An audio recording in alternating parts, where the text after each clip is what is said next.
Ah!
The Storm. Free demo available now.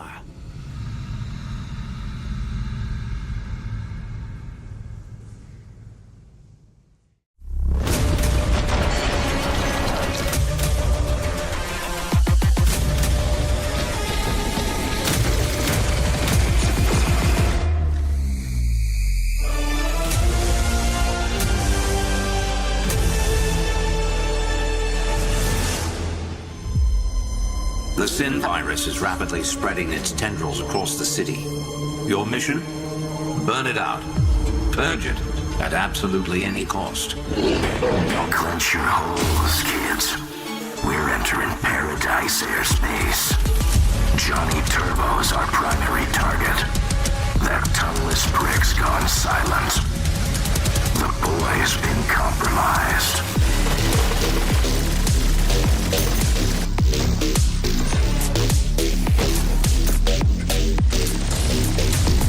Best make this a quick trip.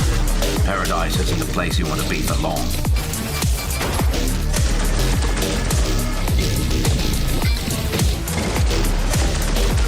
All aboard the pain train, sir.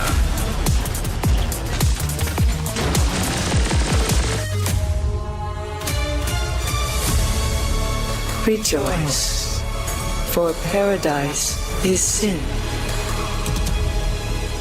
and I see all. We will consume until all dream as one. You must have known you'd end up on the other side of the barrel at some point, Johnny. What a disappointment. You run, you hide, you fight, all of it in meaningless charade. You dare stand before me? You who is but blood and dust. You cannot live in a world without sin.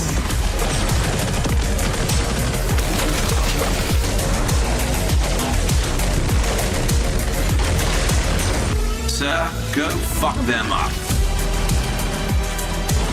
Johnny, listen. What I'm giving you is temporary. If you don't get the full surgery in 8 months, you're gone. All your thoughts, your memories, everything that makes you you, fades. Come on now, Johnny. I know you can do much better than this. Now is the era of infinite sin!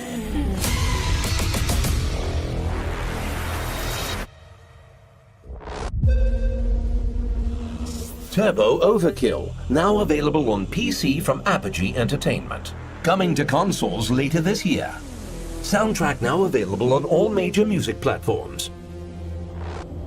Don't be shy! all those upgrades and you never did get yourself a chainsaw dick. What a waste.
Journey, the time we put in's a commendable feat. Yeah. So I'm glad I chose a partner that always brings the best out of me. Yeah. You never tuck your tail and run. When faced with some adversity, I'm proud of the father we come. Glad I got you on my team, fam. We see some smiles, we see some frowns, we see some ups, we see some downs, we see some bright days and some dark nights. But I'm grateful that you stuck around. I know forever has never been promised, but I'm gonna ride with you till it's through. A bittersweet feeling, to be honest. Till it's all done, it's me and you. Yeah.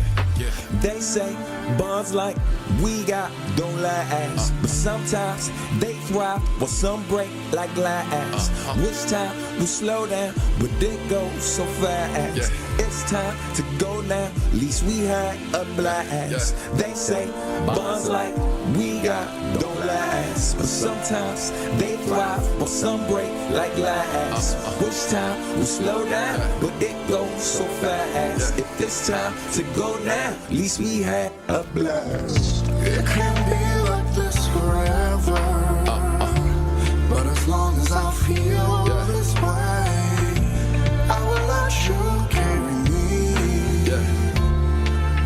No, there ain't no time to waste. From the bottom to the top. From the bottom to the top, don't stop. You say it's just another day. I feel the air is saying I'm guess I'm on my way.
The world is full of stories, and from time to time, they permit themselves to be told.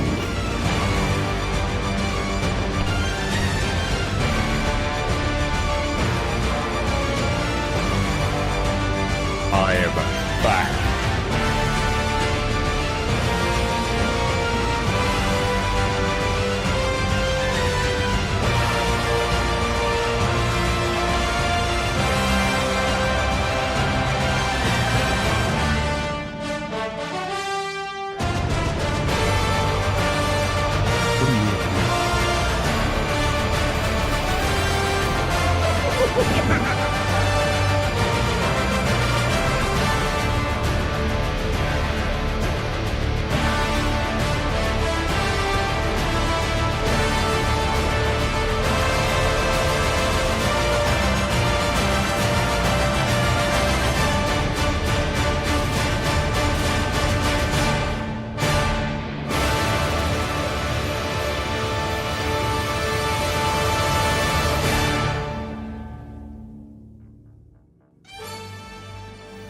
Hello everyone, welcome to another thrilling Apogee weekly live stream.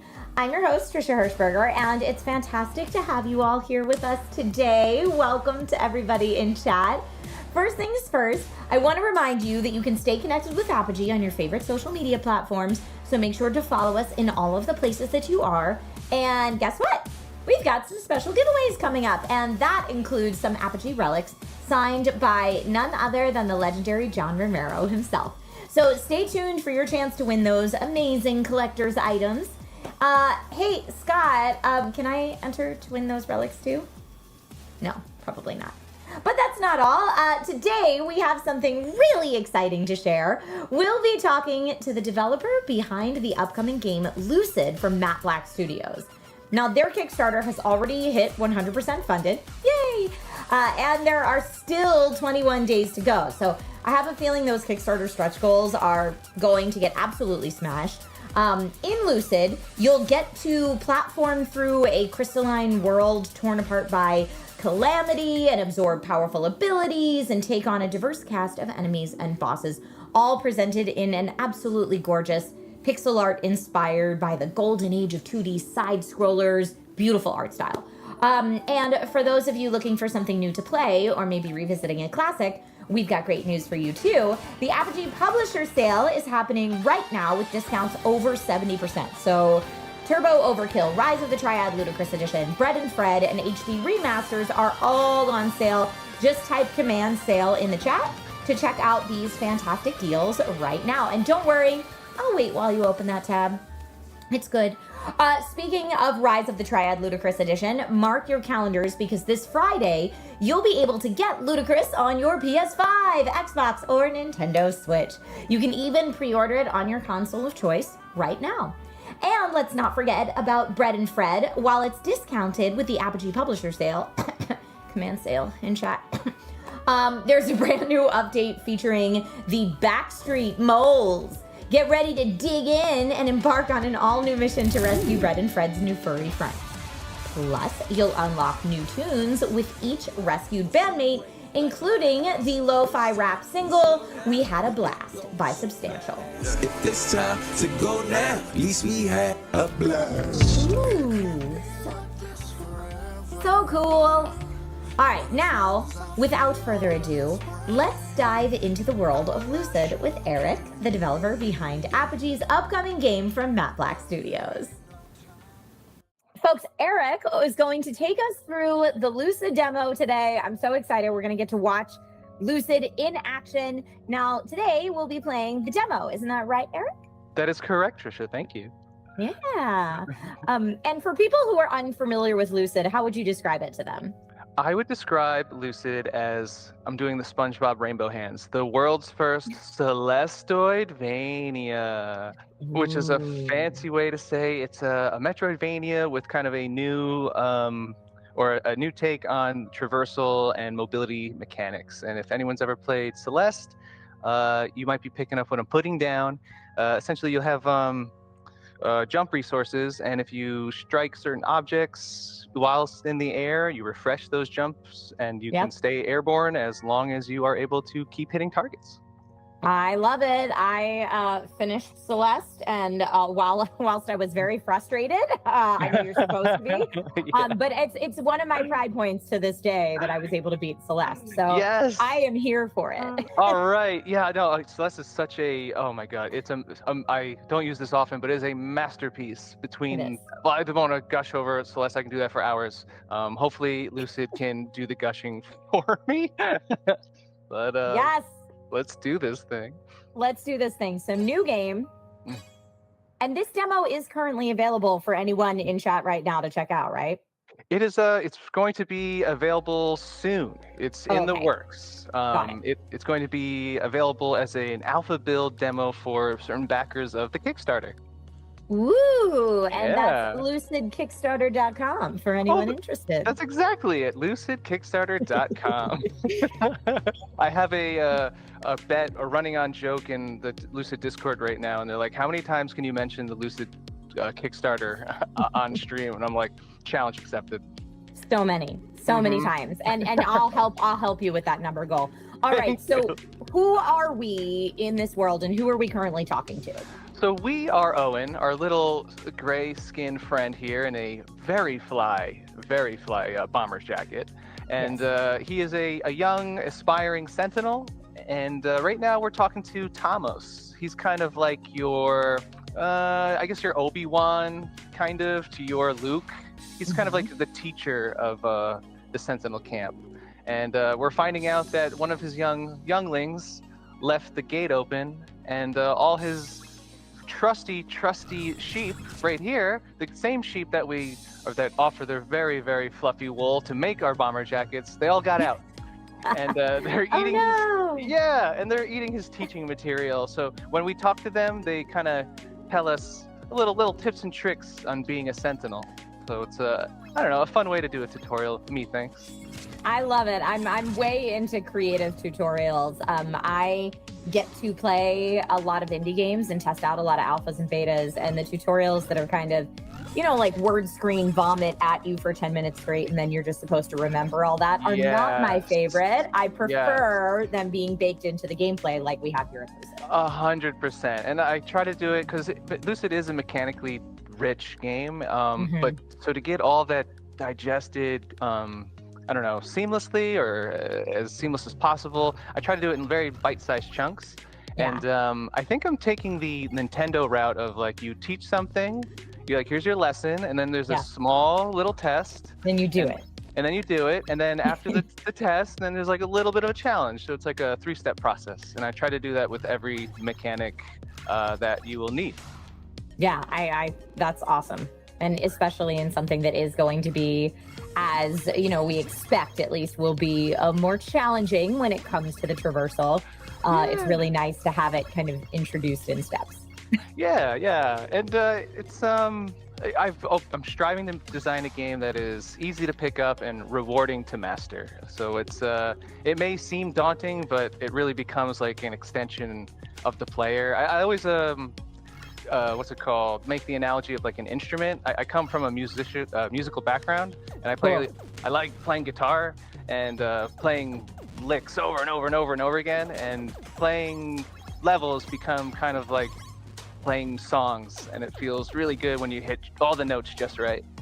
Totally. And I mean, speaking of music, the music in Lucid is awesome. So the game features tracks by David Weiss, the composer of Donkey Kong Country, Diddy Kong Racing, Battletoads, Star Fox Adventures, and more. That is so awesome. And I imagine you, especially as a music lover, are probably freaking out a little bit. Oh my goodness, yes.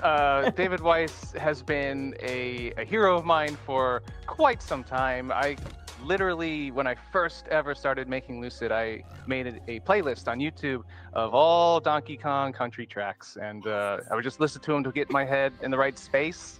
And to have that come full circle, to be working with David Weiss now is just like, it's still surreal, and I don't believe it. I'm still waiting for someone to be like, psych!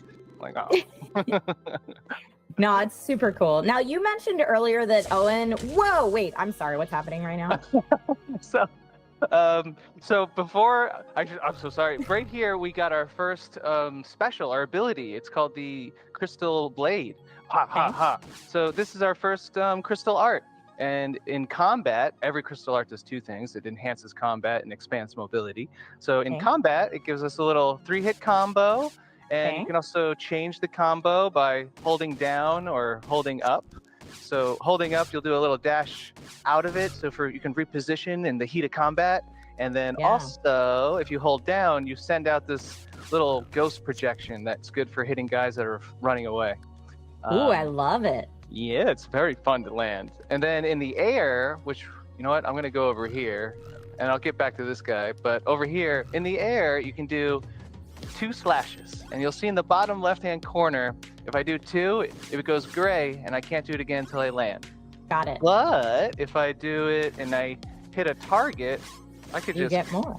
I could just go on forever. I could do this all day. Oh, I see, because the target refreshes. That's correct. Yeah. Cool. And you'll see very soon how this kind of gets the Celeste portion of the Celestoidvania comes into play. But and this is just a save altar. This is your what is a Metroidvania without an event of a save altar? Yes. I love it. I love it. All right. Now, what I was going to ask earlier before I got so amazed by this game, I had another question pop into my head. I was going to ask you, you had said that Owen is a Sentinel? Yes. What is a Sentinel?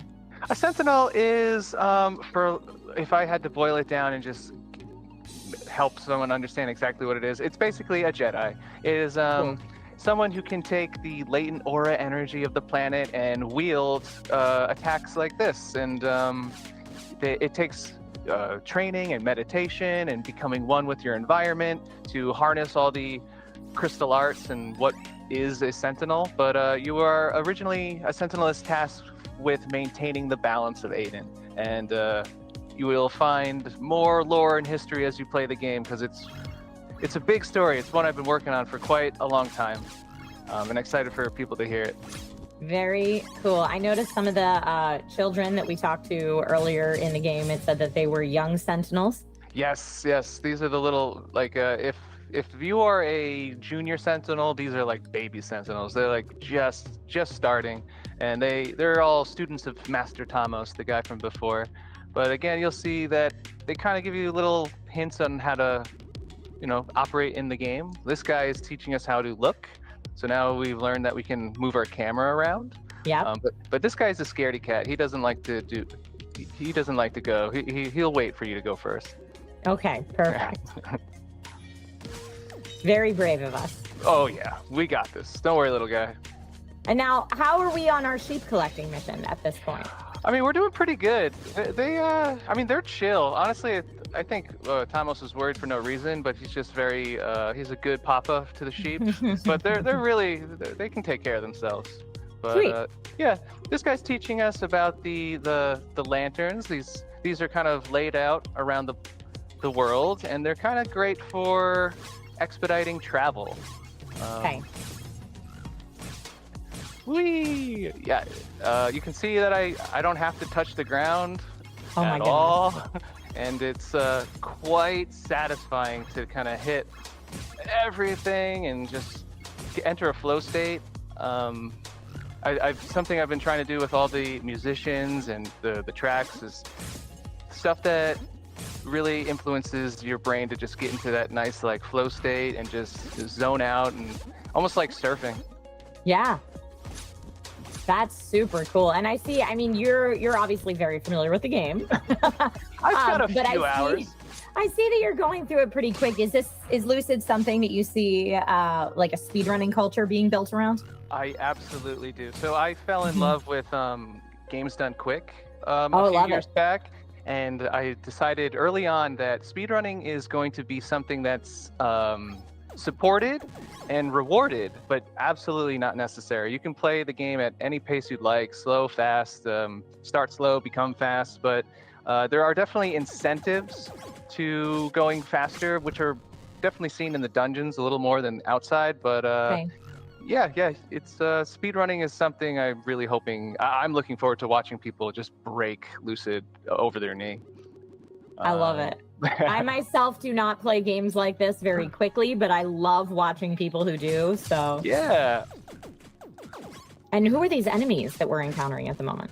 These little guys, they're little ormals. They're just the little guys that like live in the ground. They pop out and they're kind of agitated that you're too close to like stay away. So unfortunately, they just really shouldn't have been here today. Sorry, buddy. No. But, yeah. So another thing my Discord had that we've coined the term the Kirby conundrum.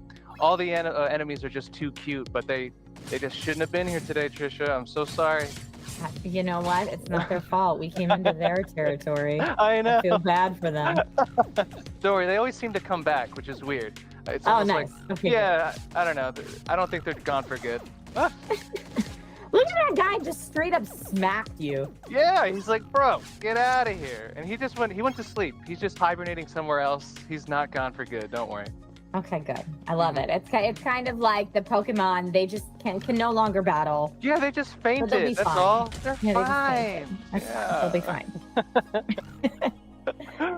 I love it. All right. So it looks like we're moving into a new area. Are we still collecting sheep at this point? Yeah, actually, really keen eye. I think we just exited the quote-unquote tutorial area. We are now in the state of like everything you've learned is now going to be put to the test, mildly, because we're still very early in the game. But yeah, this is now the world's starting to open up. Great. We're on our way to the Sentinel Camp, kind of like your home base, the hub. Got it. And here's another guy. Oh, what are you telling us, buddy? Oh, he's teaching us how to get rid of these turrets. These guys, they're a little wonky. They think you're a bad guy, but you're not. We're friends. But the way to turn them off is either you pulse them, and that'll stun them for a little bit, but they do come back over time. The real way to get rid of them is you gotta crystal slash them. Then they're out for good. Yeah. Okay. And something we kind of did before, but so your dash is also your dodge. Got it. And then also, the pulse not only deals damage, but if you hit them enough, they enter a guard break state, and they'll take double damage. So the game is very much a flow, in-between flow of like, hit them a bunch, guard state them, get in close, do attacks, get out, da-da-da-da-da. So it's like a nice feedback loop. Nice. That poor frog. Sorry, Froggy. That poor frog. I love it.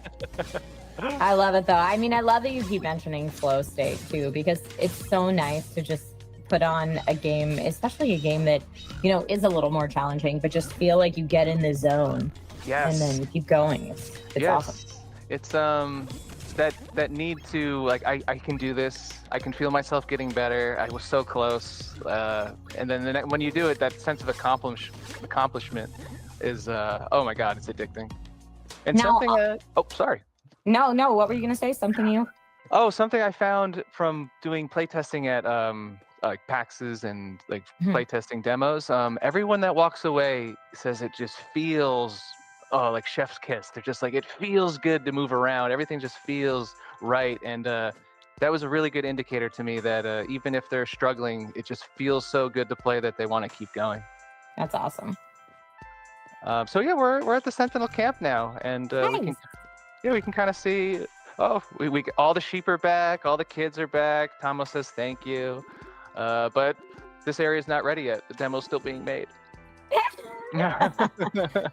Well, speaking of different areas, would you classify LUCID as a game that's pretty on the rails where there's really one path to follow, or is it more open world and there's a map and you're going to need to figure out which direction to go when? The latter for sure. Okay, great. You can, so one of the big inspirations is Mega Man X, or just Mega Man in general, and not just from the side-scrolling shooty platforming, but also I love the idea of being able to choose which boss to play. And there's no boss screen, but you can go in any direction, and there will be kind of like in, not that it's as difficult as Dark Souls, but in Dark Souls you could go the intended path, or you could go the not intended path and get skill checked really quick. But if you do know what you're doing or you're skilled enough, you can absolutely muscle through and go that direction if you'd like. There's nothing stopping you. So which direction are we heading right now? So right now, this demo I will say the demo is a little bit more on rails, just because it's a vertical slice, if you will. But we are heading out to our first Sentinel Temple. We're being charged with cleansing. It's like a kind of a hodum, like chores. Nothing too special. You got to clean the temple, but some things are not always as they seem, Trisha. Some things, an inciting incident may happen in the demo. Oh my goodness. Oh my goodness. Just to let us know narratively where we're headed. Yeah. Yeah, this is just a little temple. It's nothing special, but in the game it'll become more special. Don't want to give too many spoilers away. Yeah. No spoilers today on stream. I think I had read for Lucid, your goal in Lucid is to discover your legend, which I feel like is epic yet vague enough to not be spoilery. Yes. I'm very much looking forward to people unfolding the story and piecing together the history and lore of the world, because like so many things, nothing is what it seems. There's much more gray than there is black and white, and I just love storytelling that gives more grace to all the characters and not just having a strictly we bad because we bad and mustache twirling villains. Though every now and then one of those is fun, but all of them that way gets a little mundane. I agree, and no good villain thinks they're the villain. They are all the heroes of their own story. Exactly. So I love that. Trisha, you get it. I get it. I get it. And Eric, you said you were working on this story for years. What is your process like for that? Do you like chart out a story first? Are you Tolkien-esque in that you create the language or the world map first? Like, how do you like to create that? That's such a good question. It's kind of this back and forth where I have ideas, I have story beats, and then I feel like what's the most convincing or seamless way to get them together. And then as you're making those, you'll make all these strands, and then other ideas are like, oh, they can connect this way. And it's kind of this constantly circular, like revisiting process. But I try to make sure everything has a why, because, how, and not just a wouldn't it be cool because it's cool. Like it needs a really solid, believable reason. So the opposite of the last few seasons of Game of Thrones. Yeah, that's to put it lightly. Yeah. Oh my God. All right, so. Sorry. No. What were you gonna say? I still, to this day, stumble upon YouTube videos talking about the catastrophe that was the last few seasons of Game of Thrones, and I watch them because I'm not over it, Trisha. I'm still upset. I'm not either, as evidenced from the fact that I brought it up today. I'm with you. I was going to ask you, I see lots of new obstacles in our way here. We've got explodey dudes. We've got some stuff firing at us. What's happening where we are in the temple now? Are we still in the temple? So we're still in the overworld. We're getting there. We're almost to the temple. There was a blocked passage, and we're circumventing it. But this is where we introduce some obstacles. These guys are called like Bombabite. Everything's got crystally words into them. So this is Bombabite, and basically, if you shoot it, it'll blow up. So don't be there. Yeah, don't be there. And you can hit this, and it'll drop and blow up. It's good for hurting enemies. It's good for puzzles. It's good for little things like this. And I can reset this little puzzle here and try it again. But yeah, this one I had a lot of fun designing this puzzle. I love that it's a traversal puzzle, and it does look like it resets pretty fast too. Oh yeah, that's something I learned from Celeste is not to dilly-dally and get back to the gameplay as quickly as possible. Yeah. Because if you fall, you don't want to feel bad because it takes forever. Just get me back into the gameplay, please. Exactly. It's the platforming version of having skippable cutscenes for a boss level. Oh God. What is happening there? There's lasers on the bottom too? Yeah, the guy, he came because he's just wanted to ruin my day. But Yeah, these are little, I think they're called blood walls. It's a term I learned from playing or watching the Double Fine documentary, which was fantastic. But yeah, every now and then you'll encounter a blood wall where you get trapped in a room and you have to fight waves of enemies. Very Doom 2016, very Hades-esque. Okay. Yeah, that's why when people ask, how in the world is this Doom 2016 influence? I'm like, just wait till the combat. It'll make sense. Yes. Okay, and then this was that place we couldn't get through, and now the so wanted the temple. We made it! Yay! Yay! So yeah, on the overworld, there's the Metroidvania-esque portion, but then the Legend of Zelda Mega Man X portions really come into play in the dungeons, where you enter, and this is where you'll get more upgrades, fight mini-bosses, fight bosses, and these are kind of the big checkpoints, the big... Yeah, the big points in the game. Okay, so we just saved, so you know things are about to get real. Yep, and this is Hall. This is your dad. Yeah. Hi, Hall. Yeah, he's a kooky old man. He's a good guy.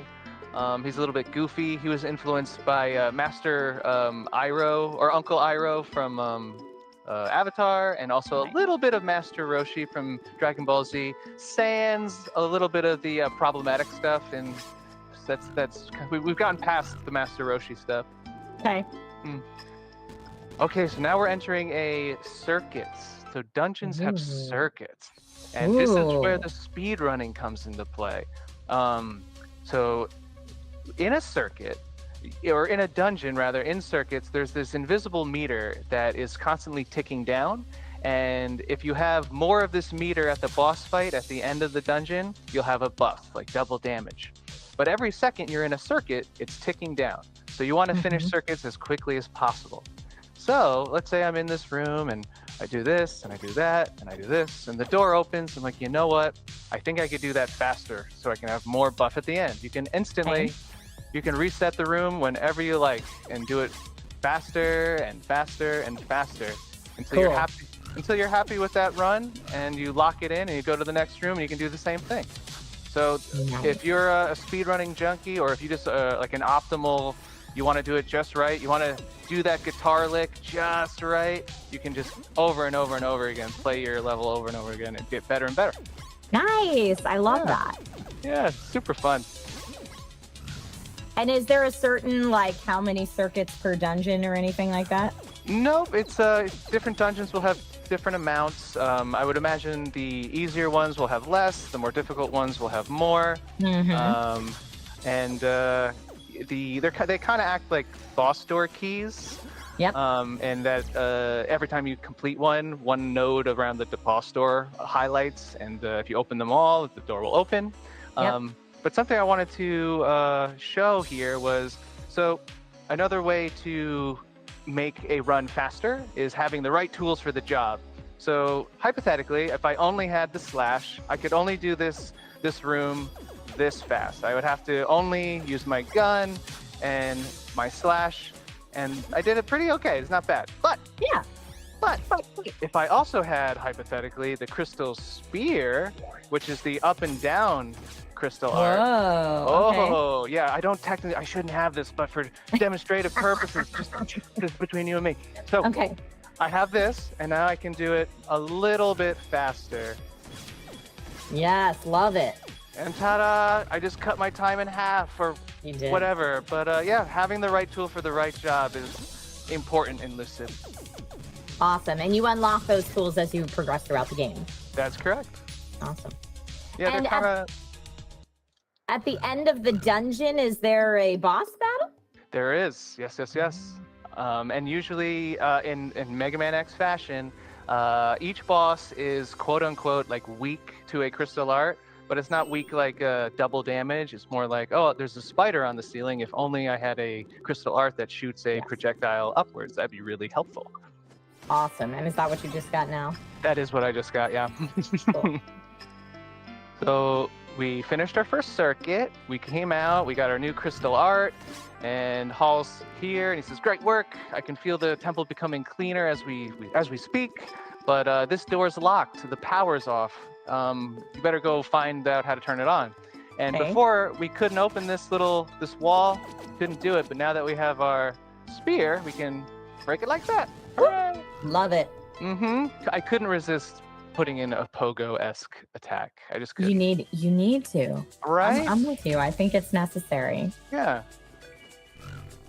And so now we're going out. We're trying to find how to turn the power back on so we can finish the last bit of the dungeon. And now there's gonna be a lot of puzzles and things that are highlighting the spear. Because we just got the spear, you might as well use it. All right. Yes, and we need that practice. Yeah, again, that here's your first test, here's a bunch of practice, and then have fun with it. Now, are there any skills that you would say if there's a type of player that's like, okay, I can only handle using like one or two things at a time, otherwise I get overwhelmed. Is it possible, given the player's play style, to maybe focus on one or two crystal arts and kind of, leave the others by the wayside, or do you really need to master all of them to progress? That's such a good question, and you're right. You can do anything you want. I'm all for player expression and freedom of how they want to play the game. So you can just focus on one. You could beat the whole game. Sans like having to open up walls and using the thing, but other than that, you could focus. Just have one, and there's upgrade skills and skill trees and equipment that can focus and enhance the one skill you like, or you can be a master of all trades and play that way. It's really up to you. I love it. This room looks very difficult. It's not that bad. Are those shields around the enemies? They are. It's a fun layer to add to the combat. Because this is a vertical slice, I'm trying to encapsulate as much of what you'll be getting in the entirety of the game. In reality, the difficulty won't be this quick, but this is very demonstrative in showing what can and will happen. But these shields, essentially, you'll see here, I can't pulse through it. The polygons, or the 5-point shield, can only be broken with crystal arts. And until they're broken, you can't do any damage. Got it. Okay. Yeah, and this thing over here, if an enemy touches this barrier, they'll gain a shield. So this guy comes over. Come here, buddy. Come on. He's trying to get one. There you go. Now you got a shield. Got it. And those guys just keep spawning. I noticed you've taken out a dude in that corner several times already. Yeah. I'm pretty sure that's the last of this wave. Yep. But yeah, they keep coming. They're persistent. Point. There we go. Now, are there any optional collectibles built into Lucid? Yes. There are a lot of things to take you off the beaten path. And I guess optional collectibles, like you do not need them, but everything does have, they're not just trophies, I'd say. They have like in-game benefits. Be it talismans that alter gameplay, materials that you need to make these said talismans or bracers. Everything has a purpose. I like to design holistically. I love that.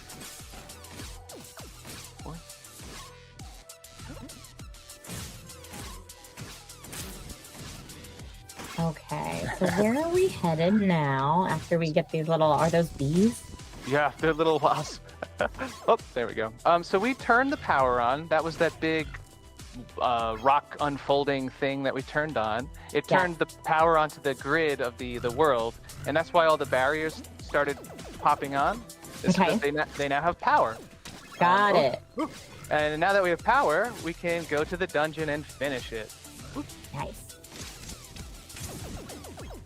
And man, these dudes are not going down. Point. Love it.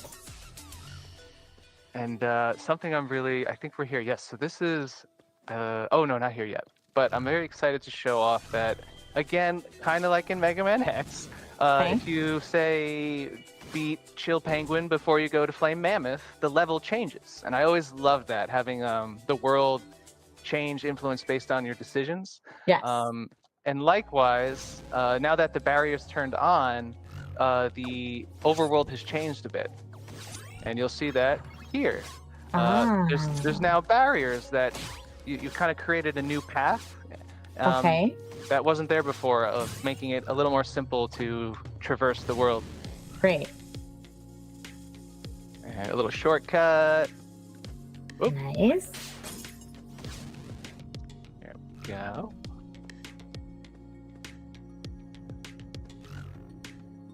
All right, and we're almost on our way, and we're almost back to the temple, and we can take on the boss very shortly. Ooh, I'm excited to see the boss.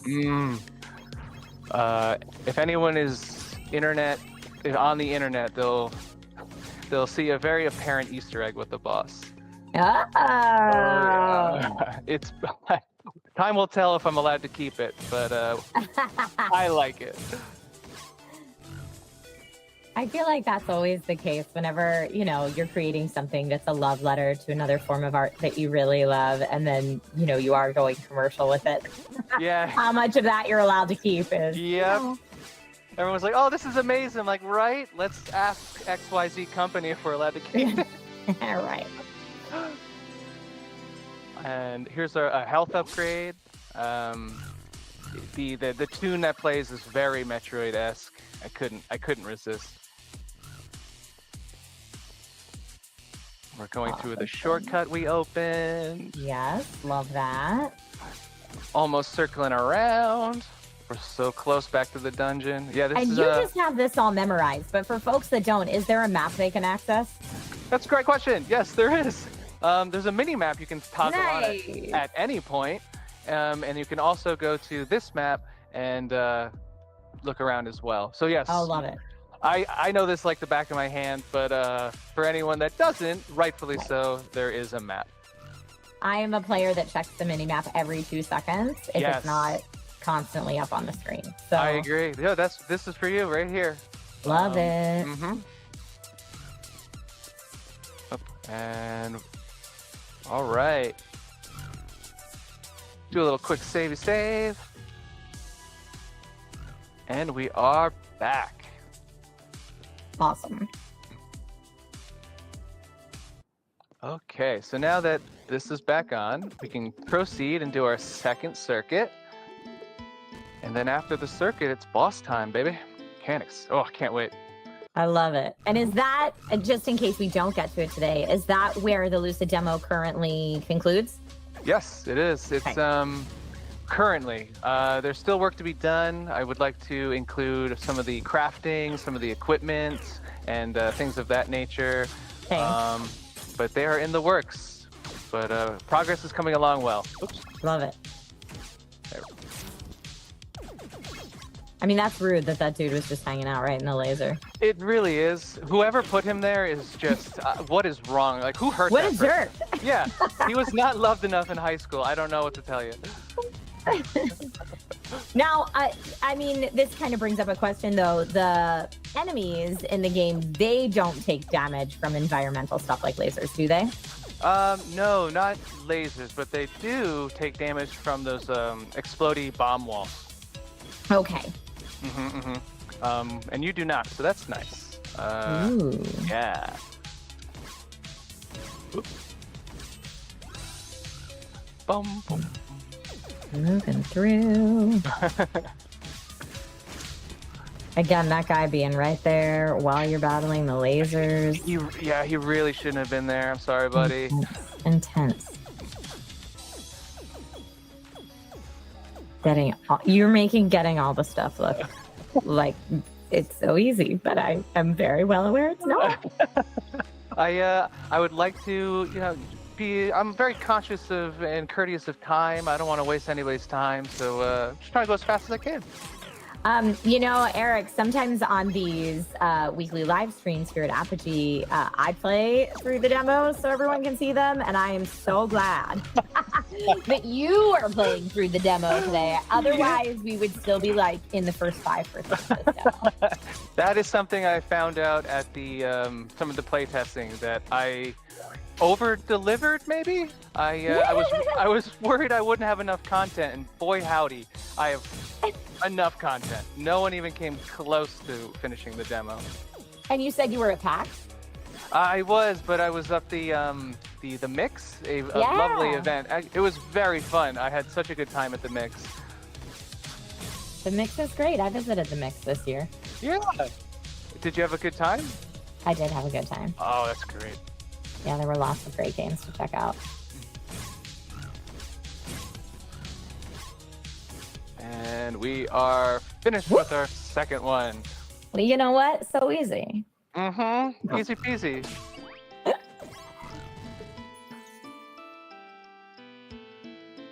All right. And there they are, the 2 nodes. And this is the boss room. Let's do it! Boss time! I'm excited. Okay. I couldn't resist. Like, what Mega Man, what Zelda-like game is without the giant face hand boss? Love it. Love it so much. Whack those hands. Woo! Okay, so you got to take down its shield and then smack the hand crystal without getting hit by the lasers. Ideally, yeah. Yeah, or the little eye turret. My friend is always challenging me to do this without getting hit, and every time he says it, I get hit, and I may have just jinxed myself. Oh my god. Okay, are we now in phase 2? Whew. Yes, we're in phase 2, and this one now can no longer be broken. So now I have to focus on this hand. What? Curse you, my friend.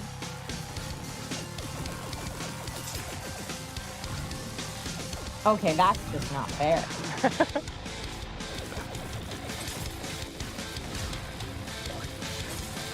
Oh. Those hands, the mobility. Oh boy, oh boy. Okay. Man, that invincibility dash dodge is clutch. It comes in the clutch. I'm very happy it's there. Yeah. Okay, end of round 2. Yeah. Are we following the 3-phase boss battle rules? I mean, comedy and video games are rules of 3. Yes. Uh-oh. You got this. I believe in you, Eric. I got this. Thank you, Trisha. Oh god. Ah, no. No. Okay. Very close, very close, very close, very close.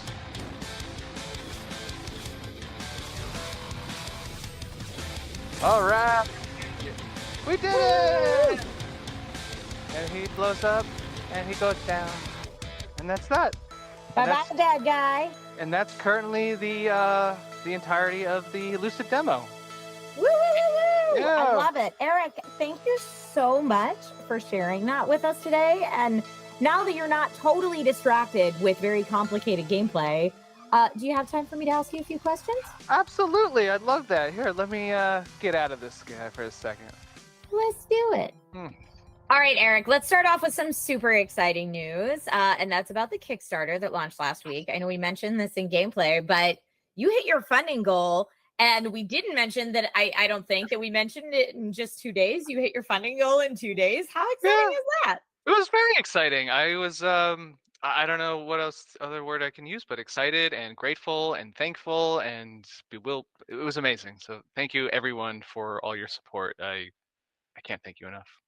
And again, if you're just tuning in at this part of the stream, lucidkickstarter.com is the place to find it. That's correct. www.lucidkickstarter.com. Get it? All right, so let's back up. We'll do a little rewind. Back up to the beginning. Can you tell us how Lucid got started? Okay. Yeah, I can. I sure can. So Lucid got started. I have an architectural background. I went to school for architecture, and For anyone unfamiliar, in architecture school, there's a thing called studio, and it's your entire life. You have nothing else besides studio. And I was in there till like 3 a.m. one night, and I was burned out. I was tired, and I was just perusing Destructoid, and I saw an article about a demo made by one dev. Like I didn't know you could do that. I look into it, and it ends up being the game that would become Iconoclast. And I loved it. It was beautiful. It was fun. And I reached out to the dev, super friendly, super helpful, pointed me in the direction of how to get started. And ever since then, it was just this little hobby I would do in my room outside of my office architecture job.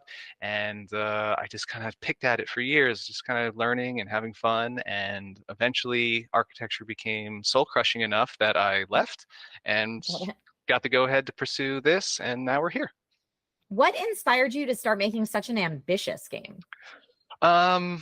I wanted to make the game that I wanted to play. There was no. I always tried to keep the scope as tight as possible, and it still is. It is not. There's nothing. There's no fat to be trimmed. Like everything is there for a reason. But that's the game I wanted to play, and it needed this much stuff in it. And without it, it would have missing pieces, and it wouldn't be finished. So it is what it is. It is what it is. Now, Lucid is such a cool name for a game. Is this the first game to use that name?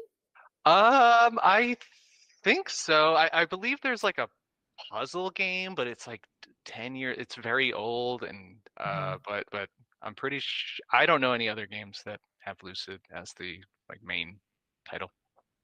Okay, I'm sure chat will let us know if anyone has played a game. Watch just like a before. wall of like Lucid X, Lucid the Beginning, Lucid Revenge of Lucid. We shall see, but I mean, I haven't heard it used before in a game, so I think it's very cool. What led you to the name Lucid? So there's some like lore implications. There's some story interconnectivity, but essentially it's about. There's always like two sides to a story. There's always gray in between the black and white, and that to not judge too quickly, not to believe things too quickly, and to see life translucently, and see yourself translucently, and see with lucid eyes, like, see with eyes unclouded by hate, kind of stuff. Ooh, I love it. I mean, a huge part of Lucid is the story, and your character Owen. So can you tell us a little bit more about that character? I know we learned some in the demo, but what else can you share with us about Owen and the greater story today? Yeah, Owen is he's a young junior Sentinel. He's training to be a true Sentinel, and they're, for lack of a better term, it's trying to become like a monk, a Jedi, kind of like a one with nature sort of person. And you're doing your darndest, and you have a knack for it, and your birth is mired in mystery. You have a father Hall, and he's been nothing but kind to you, and you've been just isolated in the forest because the Sentinels, there was an inciting incident that kind of dwindled the numbers drastically, and you're the last remaining camp, and you've never left the bounds of the forest, and that's soon to change. And you'll learn more about yourself, learn more about your friends and family, your own tribe, and the greater story of the world. I love it. I'm very intrigued. Another thing that's very intriguing about Lucid is the look and overall art style. I love the gorgeous pixel art. And it does look like there are, I would guess, at least several artists working on the game. Is that the case? No. No? No, all the pixel art is made by yours truly. Wow. It's been I love pixel art. I don't know. I just love it. It's very warm place to my heart. I love that it can be as detailed and fluid as you can make it. Like it's not, I guess limitations breed creativity, and I really enjoy pushing the bounds of pixel art. Awesome. What is your background with art and getting so good at it? I don't know. I've always liked to draw. I've always liked to have an artistic flair. My grandma, my nonna, she was really she was like always, she would say she was she was my biggest fan and always very supportive and taught me how to paint. And she would do oil paintings. But I think her support and love and pushing me and fanning the flames of my artistic endeavors, so it really helped me keep going. So thanks, Nana. Yay! Oh, I love that so much. Well, it looks wonderful, but it also sounds wonderful.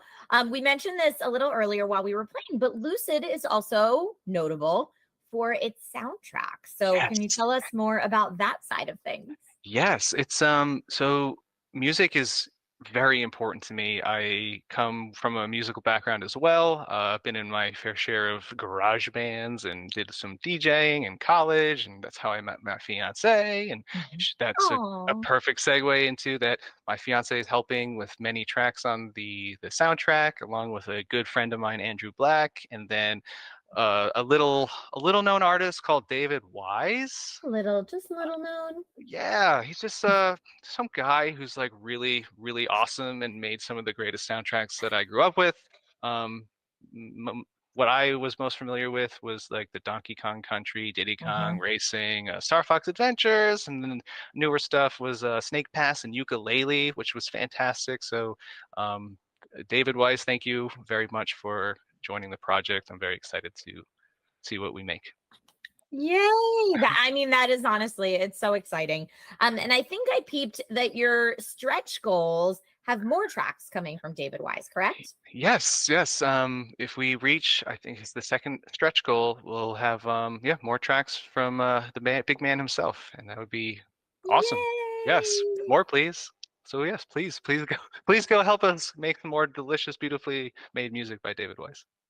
I love it. Well, it's the music, it's the look, but we talked about a bit about the story, and I think this story of Lucid all comes across as the type of greater story universe that can cover not only more games but other mediums as well, like maybe comics, other media. Is that all part of the long range plan for Lucid? What's the correct answer here? It is definitely not something that's in my forefront. It's something I'm focusing on the game. I want the game to be as best as it can be, and if the game is received well enough and warrants extra media, like absolutely. But I want to make this game the best it can be, and I'll worry about all that later. I think that's a wise strategy. Apogee definitely seems to want to go further than just making games. And it seems like Lucid could be a really great candidate for that. But I love your strategy of let's just make the game awesome first and then see where it goes from there. That totally makes sense. With the Kickstarter still going strong, what are some of the other stretch goals that you have on deck for backers? Sure. Yeah. Let's see. We have we hit we're about to hit the Sentinel trials, which just is more challenge areas, more rewards, and just kind of more ways to test your might.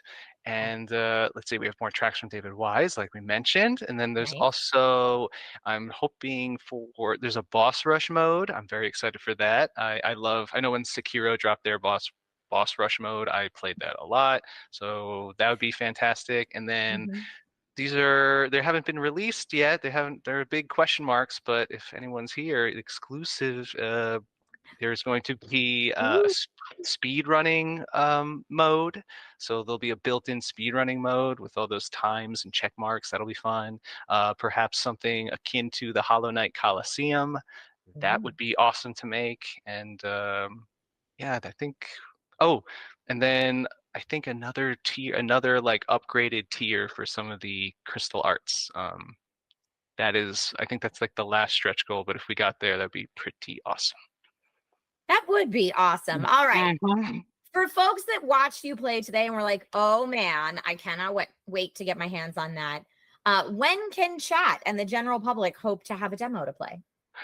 Well, if you would like to play some Lucid, please go to www.lucidkickstarter.com because at a very low backing tier, you will have access to the Lucid Alpha demo build, and that will release shortly after the conclusion of the Kickstarter campaign.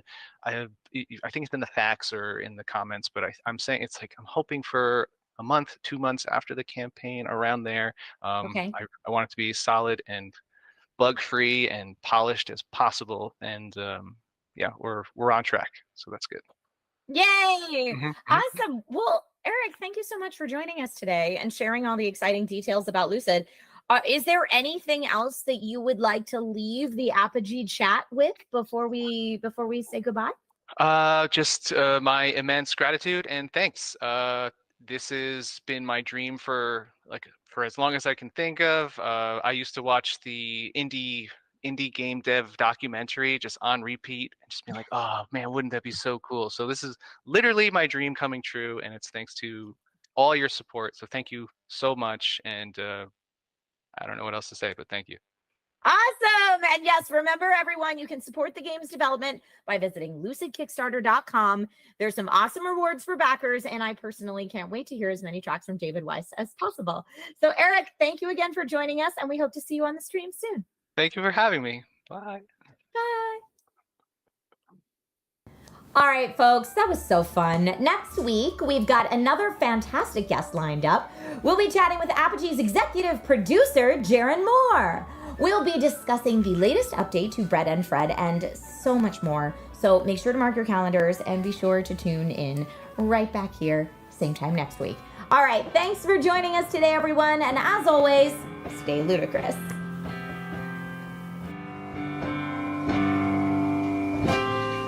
Hi, my name is David Wise. I'm a video game composer. I've worked on games such as Donkey Kong Country, Star Fox Adventures, Diddy Kong Racing, Snake Pass, Battletoads, Ukulele, games that normally involve an animal. So an animal such as a monkey or an ape or a snake or some reptiles or even a fox. Now, I've been asked to write a couple of tunes for a Kickstarter called Lucid. Now, the main theme has been written by Yuna. It's going to be a very atmospheric, dreamy kind of vibe. And if you want to hear a couple of tracks from me, jump on board the Kickstarter, and I'll see you there.